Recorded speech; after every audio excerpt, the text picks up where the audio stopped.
The man I was never meant to become. Ethan Carter always believed time was a problem that could be solved. At 24, fresh out of college with degrees in physics and engineering, he spent every waking hour inside the garage behind his parents' house. While his friends chased careers and relationships, Ethan chased something impossible: time travel. Years passed. The garage became a laboratory. The laboratory became an obsession, and eventually it worked.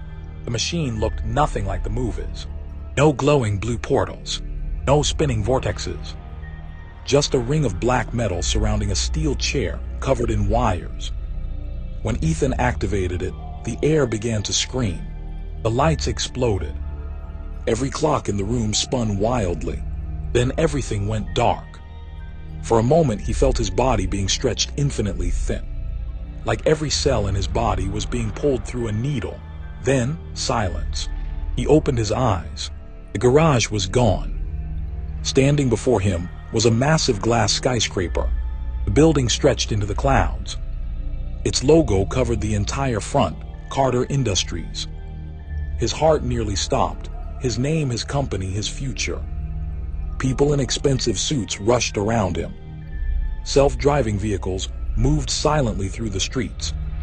Massive holographic billboards displayed advertisements. He'd done it. He traveled 30 years into the future, Ethan. A voice called from behind him. His blood froze. Because he knew that voice, his own older, deeper, stronger, he turned and saw himself. The older Ethan stood nearly 6'3". Silver streaks ran through his hair. A $1,000 suit hugged his frame. His watch probably cost more than Ethan's entire house. Behind him stood armed security. The older version smiled. Welcome to the future. At first, it felt like a dream. The older Ethan took him inside Carter Industries. Entire floors carried his name. Scientists worked on technology decades ahead of anything that existed. Medical breakthroughs, energy systems, artificial intelligence, space exploration. The older Ethan had changed the world. Then Ethan met the family, a beautiful wife, 3 children, a mansion overlooking the ocean. Everything he had ever wanted, everything. For several days, the older Ethan showed him around. The future looked perfect, almost too perfect. And that's when Ethan noticed something strange. People looked afraid. Employees lowered their heads whenever the older Ethan walked by. No one smiled. No one spoke freely. Everyone looked terrified. One night, Ethan woke up inside the mansion.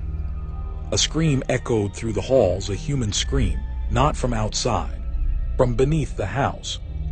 He followed the sound downstairs past locked doors, past security checkpoints, until he discovered an elevator hidden behind a wine cellar. The elevator descended deep underground, much deeper than any basement should go. The doors opened, and Ethan's entire world shattered. Rows of cages, hundreds of people, men, women, children, some missing limbs, some covered in burns, others strapped to metal tables. Machines pumped chemicals into their veins. Doctors recorded notes. Security guards patrolled with rifles. One woman slammed against her cell, "Please help US." Another man was missing both eyes. A child sat rocking back and forth, muttering nonsense over and over. Ethan staggered backward. No. A voice came from behind him. I wondered how long it would take. The older Ethan stood in the doorway, calm, almost amused. What is this? Ethan screamed. The older version sighed. The reason we succeeded, Ethan stared, unable to comprehend what he was hearing. You cured diseases, older Ethan nodded, yes. You ended energy shortages, yes. You built all this, yes. Then why are they here? The older Ethan smiled. And it wasn't a human smile. It was cold, dead, predatory. Because progress requires sacrifice, Ethan felt sick. The older version continued. There are 63 facilities across the nation. He spoke casually, like discussing weather. Every breakthrough came from testing, on people. Unexpendable people. The younger Ethan nearly vomited. The older Ethan walked through the cages. Politicians approve everything, he laughed. They don't know the details. You monster know. The older Ethan stopped. I am you. The words echoed through the chamber. The older Ethan stepped closer. You think you're different. I am different. The older version grabbed his collar. Violence suddenly replacing calm. You say that because you've never had power. His eyes burned. You've never watched your wife die from cancer. Ethan froze. You've never buried a child. The older version's voice cracked. For the first time she was 6. Silence. I tried everything. The older Ethan looked away. I couldn't save her. Something dark moved behind his eyes. A wound that never healed. So I changed things. By torturing people. The older Ethan nodded, without remorse. I saved billions. The younger Ethan looked around. At the cages, the screams, the blood, no. The older Ethan smiled. You will understand eventually. Then he said the words that truly terrified Ethan. Because I remember this conversation. Ethan's stomach dropped. I was you once. The older Ethan stepped forward. I traveled here, no, yes. The realization hit like a freight train. This wasn't another person. This was his future. A future already completed, a closed loop. Everything had already happened. You become me, no. You always become me. The room seemed to tilt, every choice, every action predetermined. The older Ethan grinned. You're not here to stop me. His eyes darkened. You're here to become me. Then the lights went out, alarms erupted. Red emergency lights flooded the facility. Security teams appeared. The older Ethan pointed, capture him. Suddenly Ethan ran. Gunfire exploded behind him. Scientists screamed, prisoners panicked, chaos erupted. Ethan grabbed a steel pipe. The first guard rushed him, crack, bone snapped, the man collapsed. Another tackled him. They crashed through laboratory equipment. Glass shattered everywhere.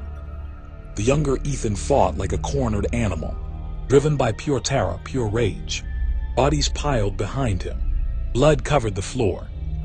Finally, he reached the time machine chamber, hidden beneath the facility. The older Ethan was waiting.